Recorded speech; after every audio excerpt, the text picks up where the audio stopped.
La piedra en el zapato. Periodismo que molesta más que una piedra en el zapato. Todos los sábados de 10 a 13 horas por la FM del Mate. Un análisis de las noticias de todo lo que pasó en la semana y lo que a raíz de ello puede pasar. Conducen Antonio Martínez, Darío Herrera y Sergio Sorio. Escuchanos por www.fmdelmate.ar. Somos la FM del Mate, la verdad a boca de jarro. Buenos días, mucho gusto, muchas gracias por el espacio, un saludo para todos por ahí, especialmente... Silvia por acá, ¿no? En la radio. Sí, claro. Sí. Bueno, Silvia... No recuerdo bien cuál era el tema, pero estuvimos... Yo tampoco, no te hagas problema porque yo tampoco. Hace bastante ya.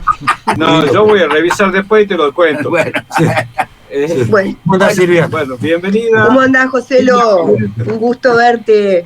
Lo mismo digo. Bueno, y un poco la idea era charlar,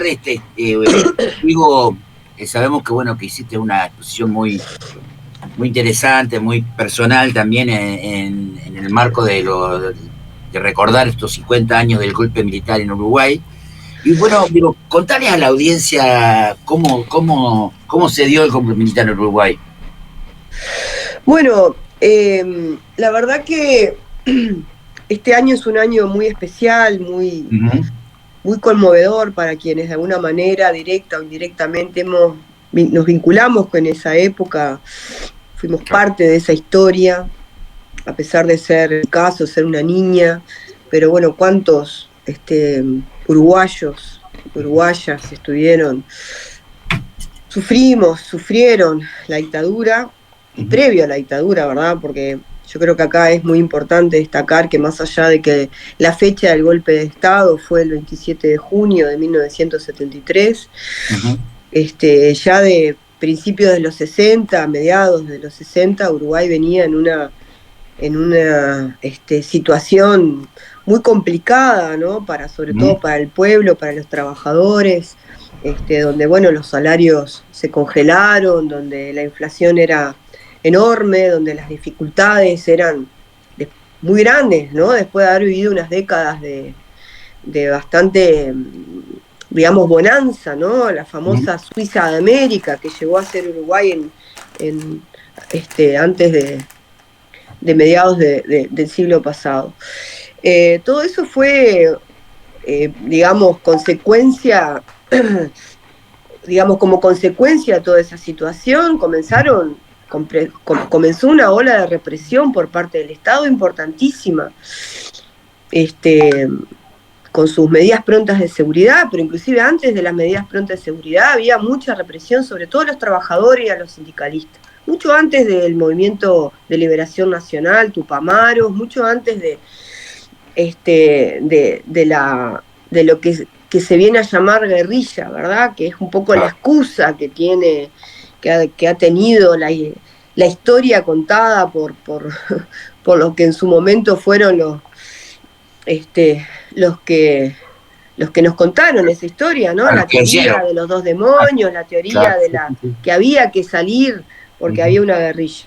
Mucho antes de eso ya había muertos por la policía, estudiantes, trabajadores, había gente que se tuvo que exiliar, gente que se tuvo que ir porque la despedían, la destituían de sus trabajos y se tenía que ir del país para poder, digamos, seguir adelante con su familia. Era una situación muy compleja, ¿no? La gente de esa época te cuenta de las grandes dificultades que tenían las familias para salir adelante. Y bueno, ya en el año 72 estaba prácticamente, todo lo que era el MLN estaba prácticamente encarcelada o fuera del país. Cuando el golpe de Estado del 73, no había guerrilla, ya estaban todos sus dirigentes no estaban operativos. Entonces es una excusa, ¿no? Evidentemente fue una excusa. Sí, y te pregunto, y la creación del Frente Amplio que fue anterior al golpe, de alguna manera también fue un elemento, que vos crees que incidió, en esta respuesta de las Fuerzas Armadas, de los partidos, porque hubieron muchos partidos políticos que siempre decimos fueron a golpear a los cuarteles, ¿no? Bueno, yo creo que el Frente Amplio justamente es la expresión política de toda esa indignación del movimiento social, popular, trabajador, ¿no? El Frente Amplio se crea justamente a consecuencia y como respuesta, una respuesta política, una respuesta legal, por decirlo, ¿no? O sea, como consecuencia de toda esa situación. Sin duda, a ver, acá hay como varios factores, ¿no? La dictadura uruguaya no es una dictadura aislada, ¿no? La dictadura uruguaya es parte de una planificación dirigida por Estados Unidos como respuesta a toda esa sublevación popular, pero por los derechos, ¿verdad? Porque digo, bueno, América Latina venía de alguna manera despertando ante digamos, la opresión y los intereses, ¿no? De los empresarios, de las multinacionales. Ya había, obviamente, todos esos intereses, las multinacionales. Entonces, la Revolución Cubana, evidentemente, todo eso generó un movimiento social, popular, que entendía que esta América Latina podía ser libre, ¿verdad? Podía ser libre de toda esa opresión y dependencia económica, ¿no? Convengamos que muchos de los países de América Latina estaban endeudados y habían hipotecado su economía ante esos intereses. Entonces, evidentemente, bueno, hubo un operativo y está comprobado, o sea, no lo digo yo, o sea, se puede leer en muchos lados sobre cómo fue una estrategia para estos países, ¿no? Decía Tony justamente a la apertura del programa, el maldito Plan Cóndor, ¿no? Bueno, el Plan Cóndor, que fue algo tremendo, ¿no? Tremendo para, bueno, qué decirles a ustedes los argentinos, ¿no? Que sufrieron tanto y que se sigue sufriendo, digo. Miles de personas aún desaparecidas y familias quebradas, ¿no? Realmente tremendo, ¿no? Tremendo. Por eso digo que nada justifica lo que fue el previo y también, obviamente, durante la dictadura cívico-militar. Y es muy importante, ¿no? Porque no fue una dictadura militar, fue una dictadura cívico-militar. Acá los partidos políticos de entonces también fueron parte, ¿no? La iglesia también fue parte, ¿no? También la iglesia, el empresariado, las familias poderosas, o sea, y también en ese sentido, cuando uno habla de dictadura siempre piensa en las violaciones, ¿no? En las violaciones de derechos, en todo lo que fue la tortura, la represión, pero a veces nos olvidamos porque claro, eso es tan grande, es tan importante, es tan tremendo, ¿no? Toda la cantidad de gente que se mató, que metieron presa, que todavía queda desaparecida, 6.000 que para las cifras de Argentina es poco, pero en nuestro país, con 3 millones y medio de habitantes... El mismo porcentaje, yo siempre hago esa cuenta. Claro, porcentualmente es tremendo, ¿no?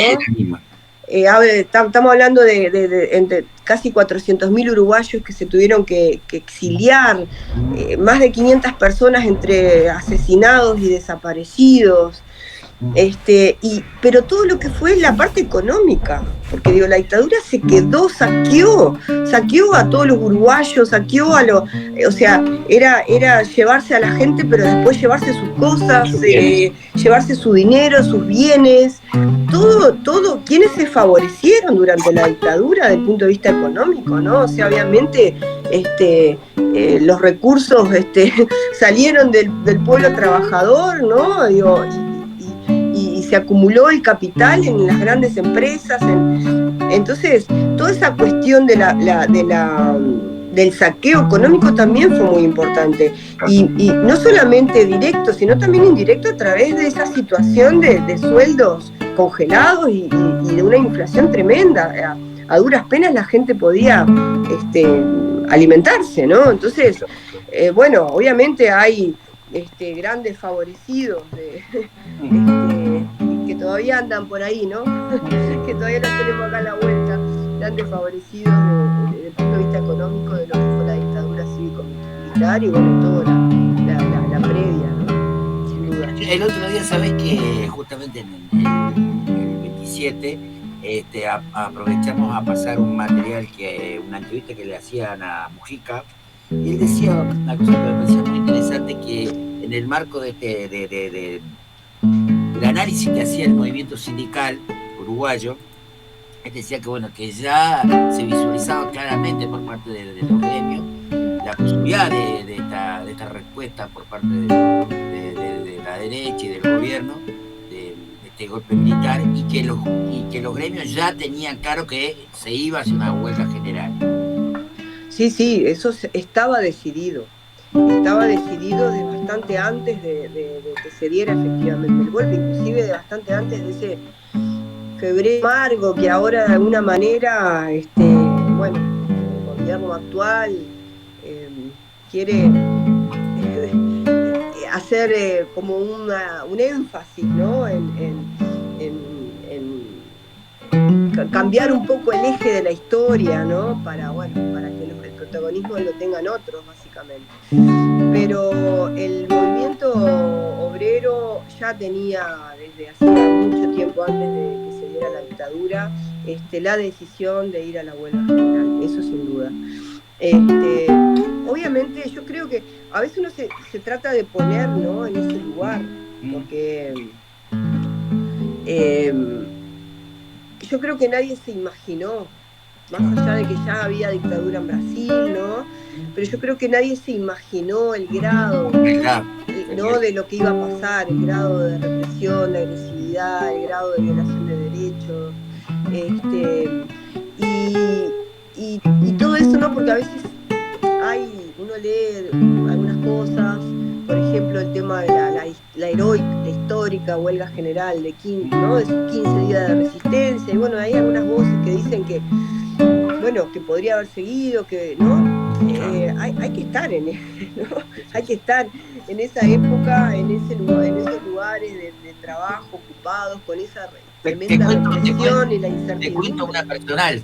Te cuento una personal que me hiciste volver muchos años para atrás. En ese momento a nosotros nos tocó, yo estaba trabajando en un frigorífico ahí en Comargen, que era un frigorífico de Las Piedras, donde yo soy oriundo, y bueno, obviamente el frigorífico estaba tomado, y la respuesta, me acuerdo, que teníamos pensada era, bueno, o sea, obviamente abrir las mangueras con agua caliente, y bueno, y de última tirar con los ganchos, ¿entendés? Con lo que se engancha la carne, ¿no?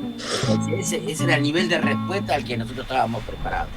Claro. La verdad que, o sea, sí, yo creo que cuando se decidió, digo que bueno, que fue como una decisión ya a nivel nacional, y bueno, levantar la huelga y eso, y se decidió salir del frigorífico. Me acuerdo que salimos todos con la cabeza bastante gacha, porque, o sea, nos parecía que bueno, que estábamos atravesando una clara derrota, ¿no? Pero como decís vos, yo creo que nadie en ese momento se dio cuenta de lo que se venía, ¿no? Y de la crueldad de lo que se venía.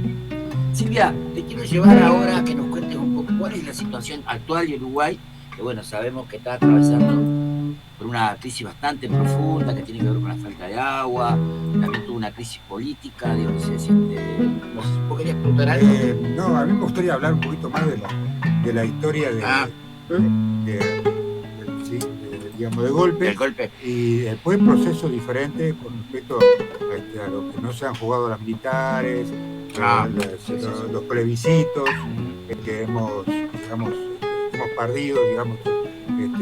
Y quiero que comente un poquito la historia esa de todos estos 50 años, y que a diferencia de lo que pasó acá, que por lo menos hubo, entonces quiero que las consecuencias no solamente de la dictadura, sino por dictadura, cuando vino la democracia, también no hemos podido completar tener, digamos, la democracia plena por esa razón, y las consecuencias que ha tenido el hecho de que no se han juzgado de la manera correcta. Eso que quiero que comente un poco de acuerdo a tu visión. Bueno,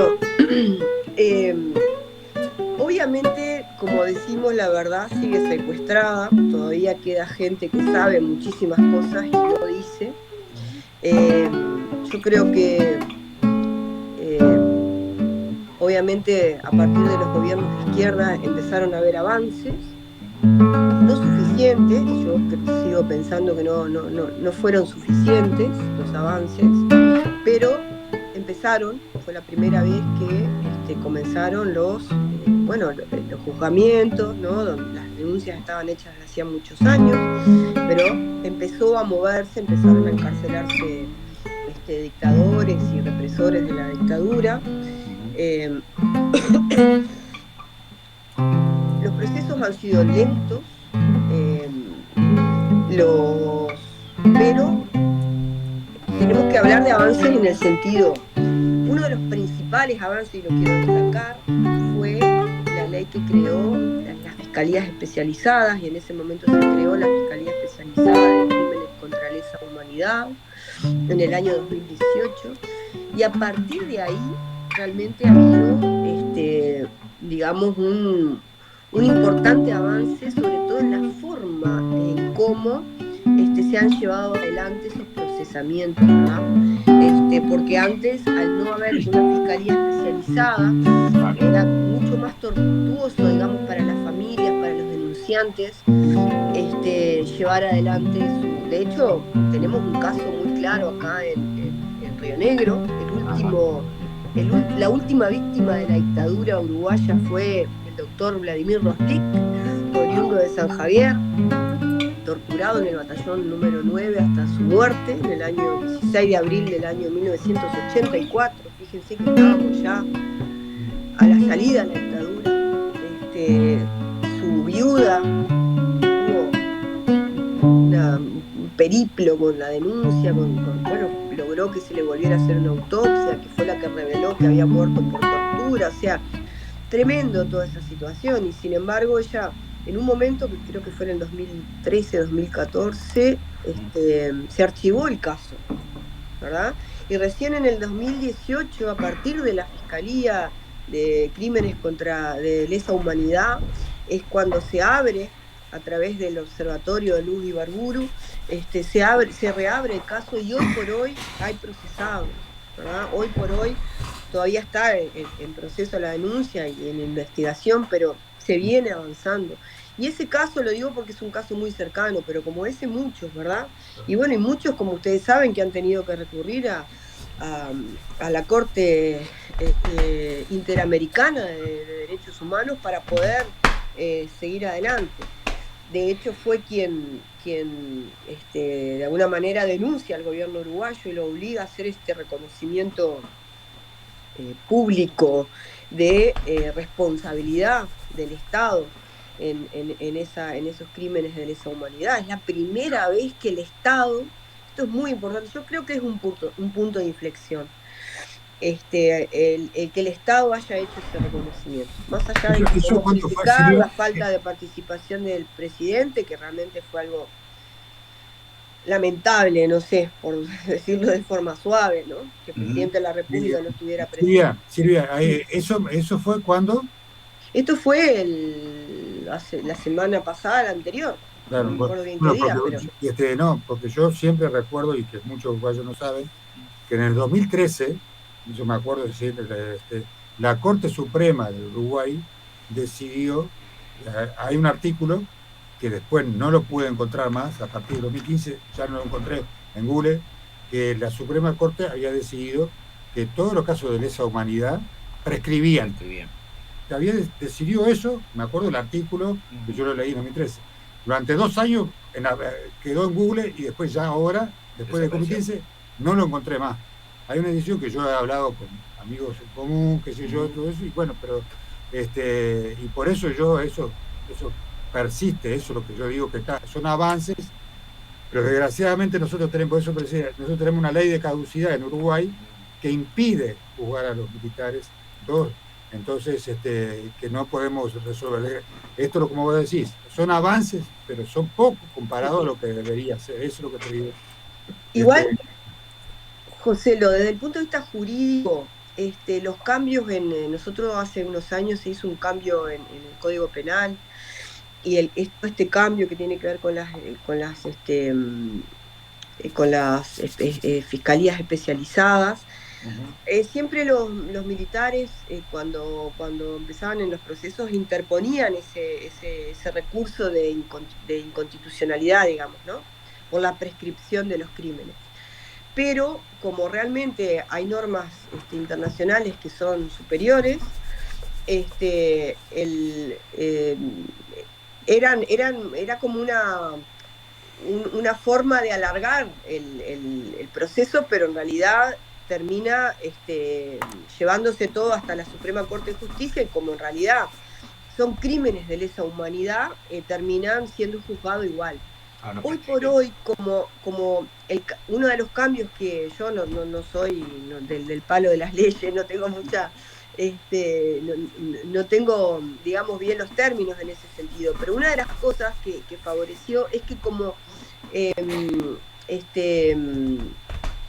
se toma en cuenta procesos ya juzgados, una de las cosas que una vez que la Suprema Corte de Justicia dice no, prescribieron, pero son por la figura jurídica por la cual está la denuncia, se engloba dentro de los crímenes de lesa humanidad, entonces no prescribe. Y eso se toma como, no me acuerdo la palabra, pero tiene un nombre, eso se toma como ejemplo para los siguientes juzgamientos. Entonces se evita todo ese tiempo de espera hasta que se pronuncie la Suprema Corte de Justicia. Y eso ha hecho que los procesos sean más ágiles y no haya que...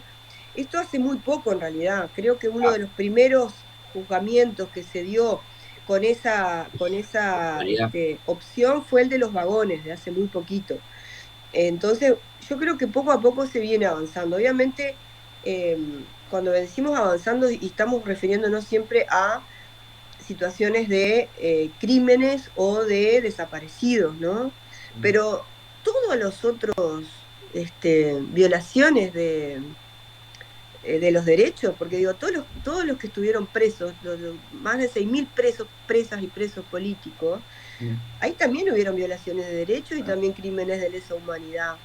Y sin embargo, claro, vamos a lo más grueso, lo más grave, que son los asesinatos, las desapariciones, pero todo eso también, lo que pasa es que hay muy pocas denuncias, porque bueno, porque en realidad, porque los procesos son así, yo creo que falta muchísimo, y bueno, y no hay firmeza para lograr que quienes tienen más información la digan, ¿no? Claro. Es brutal, pero es así.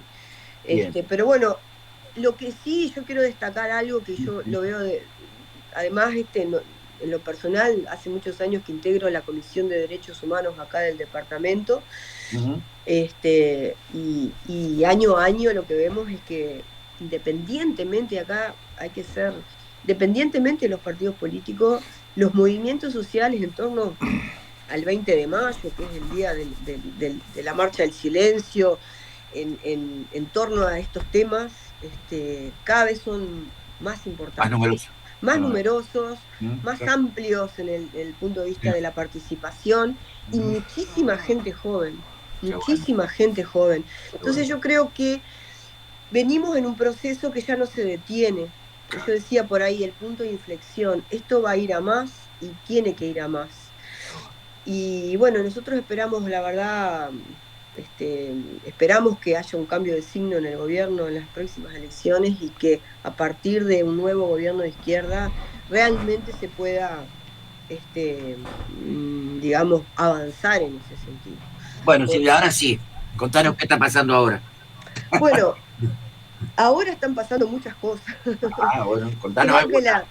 Creo que la situación de la crisis hídrica es, digamos, una situación muy compleja, pero que también deja al desnudo, esto es desde mi perspectiva, de quienes nos están conduciendo, ¿verdad?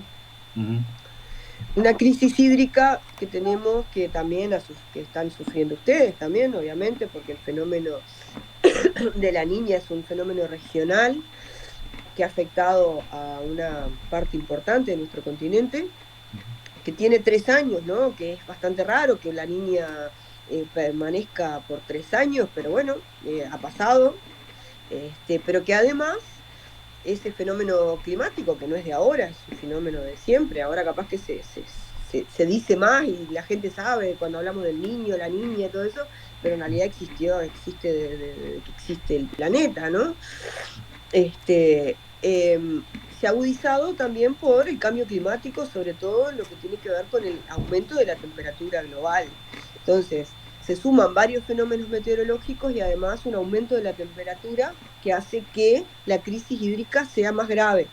En octubre del año pasado se declara la crisis hídrica a nivel nacional, pero las medidas que se toman entonces tienen que ver con el sector agropecuario, que por supuesto es uno de los sectores más afectados, ¿verdad? Pero entonces, en octubre, noviembre del año pasado, ya había muchos informes meteorológicos de la Universidad de la República, que hablaban de que el fenómeno se iba a continuar y que probablemente la niña terminara por acá por febrero o marzo, pero que nada garantizaba de que el niño como tal se iba a empezar a normalizar recién en la primavera siguiente, o sea, estamos hablando de septiembre, octubre de este año. Y esa información que cualquier ciudadano podía googlear y encontrarla, por supuesto que la tenía también el gobierno. Entonces, para nosotros lo que es gravísimo es que no se hayan tomado medidas a tiempo, ¿verdad? En febrero de este año, cuando el director de OCE, Edgardo Ortuño, el director del Frente Amplio del organismo público OCE, que es el que tiene todo el suministro de agua potable, ¿verdad? De saneamiento acá en Uruguay, es la empresa pública la que es responsable por constitución, además, está en la Constitución de la República, del agua potable y del saneamiento de nuestro país, en todo su territorio. Cuando él decía que la situación era grave y que se iba a agravar más, el propio ministro de Ambiente dijo que Ortuño, nuestro director de OCE, era un exagerado y que la situación estaba controlada. Bueno, a ver, aclarame, o sea, que el director de OCE, que es el organismo que de alguna manera controla y trabaja sobre el tema del uso y del agua, ¿sigue siendo todavía del Frente Amplio? No, perdón, capaz que tendría que haber aclarado. Acá los organismos las empresas públicas tienen directorios que tienen miembros de todos los partidos. Perfecto. Entonces, el director de OCE, Raúl Montero, es de la coalición de gobierno. Y la subdirectora, por decir la vicedirectora, también. Y el tercer director, en OCE son 3, en la mayoría de las empresas públicas son 3, bien, salvo en UTE y en UTE y ANCAP, que son 5, pero la mayoría tiene 3, uno de ellos es el Frente Amplio. Perfecto. Nuestro director del Frente Amplio había dicho de estaba sumamente preocupado, ¿verdad?, por la situación. Y el ministro de Ambiente, de cual depende la OCE, dijo que era un exagerado, que estaba todo controlado. En marzo salió a decir, marzo, abril, ya no recuerdo bien en qué fecha, el secretario de Presidencia, digamos, uno de los hombres más importantes de la coalición, que el agua estaba... El agua esta agua bebible, ¿no?, un término que no existe en ninguna parte del mundo, que inventaron, estaba garantizada. Bueno, hoy tenemos agua bebible con todas las advertencias que se ha hecho de todos lados, para menos de una semana. O sea, que es bebible, pero no tanto. Pero aparte, dentro de una semana no va a haber agua en condiciones de ser consumida. Y 1,5 millones de personas, el 60% de la población de nuestro país, va a tener que consumir agua embotellada, con lo que eso significa para las familias, en un momento en donde los salarios están deprimidos, en donde la inflación es enorme, donde el costo de vida está cada vez más complicado, las familias ya hace tiempo que vienen gastando en agua embotellada. Entonces, el grado de improvisación es tremendo. Las medidas que se han tomado, de una de ellas, que es el trasvase de agua del río San José al río Santa Lucía, una obra que comenzó hace un par de semanas, dicen que va a estar lista dentro de un mes o 2. ¿No? Y la situación de falta de agua potable, o sea, ya no es potable el agua que hay en las canillas de Montevideo, pero dentro de una semana ya no se va a poder usar para nada, solamente para tirar de la cisterna. Entonces, es tremenda la situación, es tremenda. Y la soberbia con la que se ha llevado esto adelante, ¿verdad? Porque realmente por eso yo digo que es el reflejo de quiénes son los que están conduciendo este país. Lamentablemente, es muy lamentable, es muy lamentable. Y por supuesto, quiénes son los más desfavorecidos, y bueno, obviamente la gente de situación de vulnerabilidad. Porque hay gente que puede pagarse bidones de agua embotellada, pero hay mucha gente que no. Si bien hay una distribución de agua embotellada a ciudadanos con problemas de salud, personas, mujeres embarazadas, niños menores de 2 años, o sea, hay una cierta cobertura, pero hay gente que no tiene esa cobertura. ¿Y qué va a pasar con esa gente? ¿Qué agua va a beber? Si no puede beber el agua en la canilla, tampoco puede comprarse agua embotellada. Realmente es una situación muy, muy, muy compleja. Sí, no, el tema del agua es, en un país con tantos ríos, es una cosa, cómo se ha llegado a esta situación, digamos, no solamente de ahora, ya viene de hace tiempo, pero bueno. Y si sumamos a eso esta crisis hídrica a nivel del sector agropecuario, ¿no? Se están hablando de las pérdidas directas, que todavía no hemos mostrado las indirectas, pero las pérdidas directas que superan largamente los 2.000 millones de dólares, ¿no? O sea, tenemos pérdidas tremendas. Ustedes saben que Uruguay es un país que principalmente vive del agro y del agronegocio y de la agroexportación. Bueno, ni hablar de los años que se vienen de una disminución obviamente del PBI y situaciones económicas muy complejas, ¿no? Muy complejas. La verdad que no está siendo fácil. ¿Cómo le ve la solución ahí ahora, el tema este? ¿Cómo puede haber una solución? ¿Hay algún tipo de solución? Y bueno, solución. La solución sería que llueva, pero eso no va a pasar, lamentablemente. No café. Claro. No café. Ahora el margen es bastante... ¿Perdón? No, ¿te acordás que cuando éramos chiquitos nos reíamos de los indios que danzaban para la lluvia? Ahora vamos a tener que aprender las danzas de la lluvia todos. Exactamente. No, la verdad que el margen de maniobra ahora es muy escaso. Ahora lo que hay que tratar es de apagar el incendio en el sentido de garantizarle a la gente del área metropolitana el agua de bebida. Claro. De forma accesible, ¿no? Ya sea, ahora se bajó el IMESI y el IVA, que son impuestos directos al agua embotellada para que los costos sean menores, está bien, pero no es suficiente, porque hay gente que a pesar del menor precio no puede. Hay un aumento importante del nivel de pobreza en nuestro país y está concentrado además, principalmente. Yo creo creer, que además el agua embotellada, va a tener un momento que también se va a terminar. No sé qué le importen. Bueno, está previsto, aparentemente todavía hay bastante, hay una, yo qué sé, ya a esta altura uno no sabe si creerles o no, porque nos estaban diciendo hace unos meses nos estaban diciendo que estaba todo controlado y acá estamos, ¿no?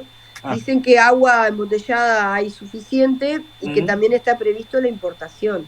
Claro. Pero bueno, hay mucha gente que está pensando en salir de Montevideo, ¿no? De hecho, por ejemplo, gente que está solicitando el teletrabajo para poder irse a otras localidades en donde haya una garantía de suministro de agua, ¿no?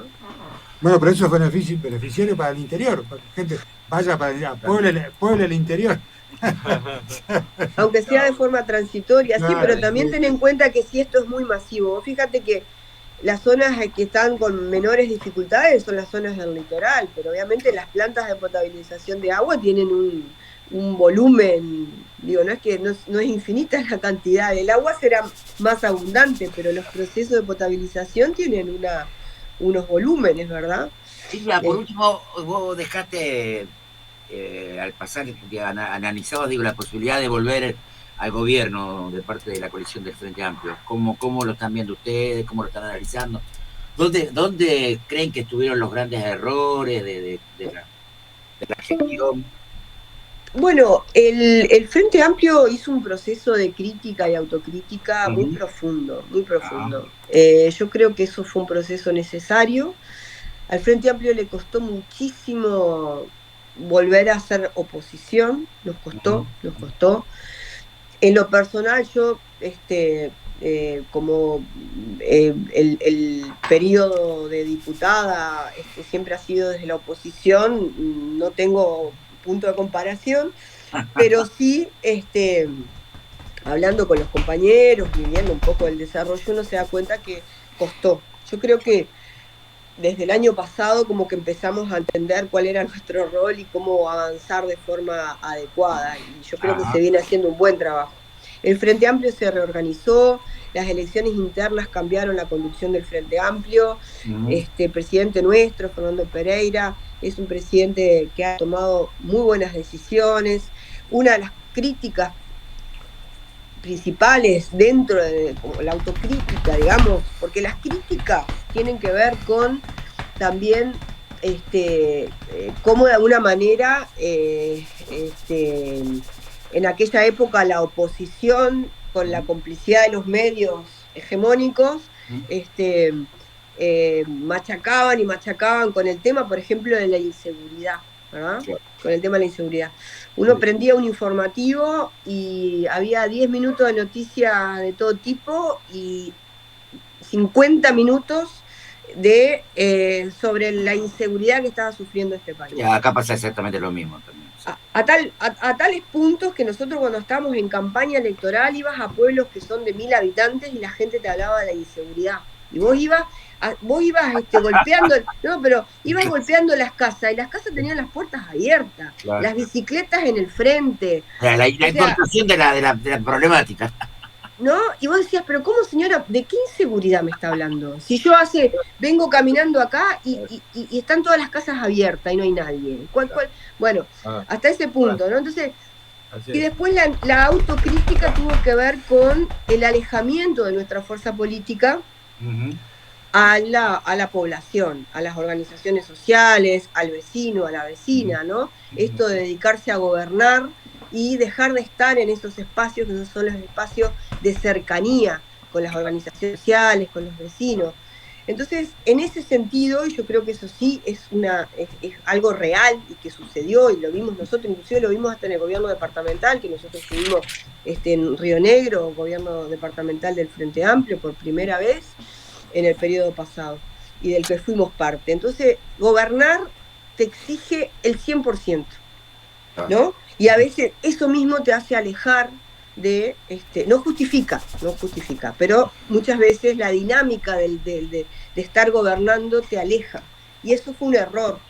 Y ahora se viene trabajando en eso, el FAT Escucha, que ha sido una gira ha habido más de 5.000 reuniones con organizaciones sociales, en todas las localidades de todo el territorio. Todo eso ha hecho la posibilidad de acercar nuestra fuerza política al vecino, a la vecina, a las organizaciones. Eso yo creo que ha sido un muy buen proceso. Y además, en ese mismo proceso, se han relevado un montón de insumos para nuestro programa. Nosotros le damos mucha importancia al programa del Frente Amplio.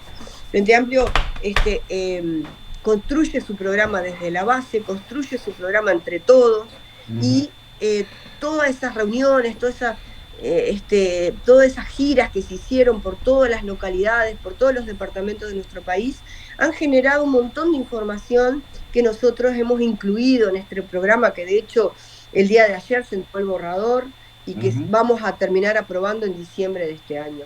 Yo creo que el Frente Amplio viene en un buen proceso. Tenemos candidatos, que también es importante, ¿no? Porque, bueno, clásicamente el Frente Amplio ha estado conducido por gente que ya no está, lamentablemente, o que ya está muy mayor. Hay recambio, hay, digamos, el proceso de autocrítica ha sido bueno. Yo creo que vamos a estar mucho más preparados para un futuro gobierno del Frente Amplio, porque no se olviden que el Frente Amplio, la primera vez que gobernó fue en estos últimos 15 años, que bueno, fueron 3 periodos de gobierno, ni más ni menos, pero es la primera vez ahora que habiendo sido gobierno pierde, y que habiendo sido gobierno va por una nueva reelección. Y todo eso yo creo que ha enriquecido y que ha hecho que el Frente Amplio hoy esté muy bien parado. Y lamentablemente los errores del gobierno también ayudan, ¿no? No sé si te queda algo. No. Bueno, la verdad que te queremos agradecer, Silvia, contacto, como siempre te decimos, somos la piedra del zapato, así que molestos, y te vamos a asegurar que te vamos a estar llamando en algún otro momento para seguir charlando y que nos cuentes un poco cómo va todo esto. Un gran abrazo y por ahí, y un saludo también a Rojo. Sí, tu amigo, que hoy a la mañana, hoy a la mañana me dijo que estaba yendo por ahí para Fraivento y me dijo... Rojo es, ¿no? No me acuerdo ahora, yo ya... ¿Quién, perdón? Rojo. ¿Rojo es? No es Rojo. No es Rojo. Que es de ahí de Fraivento, que es de acá, vive acá en Buenos Aires, que vos me mandaste. Fabián Muñoz. Sí, porque es Rojo el segundo apellido, sí. Fabián Muñoz. Lo vamos a tener acá en un ratito en casa de mi madre, que hace una paradita acá. Y estuvo presentando su libro, Fabián, sí. Un amigo de la familia, un amigo de Fraivento también. Bueno, les mando un abrazo muy fuerte, es un gusto estar con ustedes, abrazo para todos, un abrazo muy especial para mi compañero de facultad, Joselo. Sí, un gusto. Una cosa que me parece que es muy interesante, eso que analizabas vos, digo, que permanentemente consumo para nuestro medio, el tema de los medios comunitarios. Hay que trabajar mucho sobre eso para contrarrestar el poder de los medios hegemónicos. Sin duda, ahí ese es un punto clave, porque es así, o sea, fíjense que, bueno, hace unos días, anteayer, se hizo la interpelación al ministro del Interior, 25 horas de interpelación, y realmente la situación no está mejor, pero los medios ya no están 50 minutos hablando de todo lo que sucede, ¿no? Y eso es una diferencia. ¿Cómo deciden? Bueno, hay muchas cosas para analizar, ¿no? Por ahí se decían, hoy por hoy las democracias tienen otros riesgos y otras amenazas, y una de ellas tiene que ver con los medios de comunicación, sin duda. Un gran abrazo, Silvia. Un abrazo fuerte para todos. Muchísimas gracias. La piedra en el zapato no me deja caminar. No sé si estoy errado o no encuentro ese lugar. Las luces ya se apagan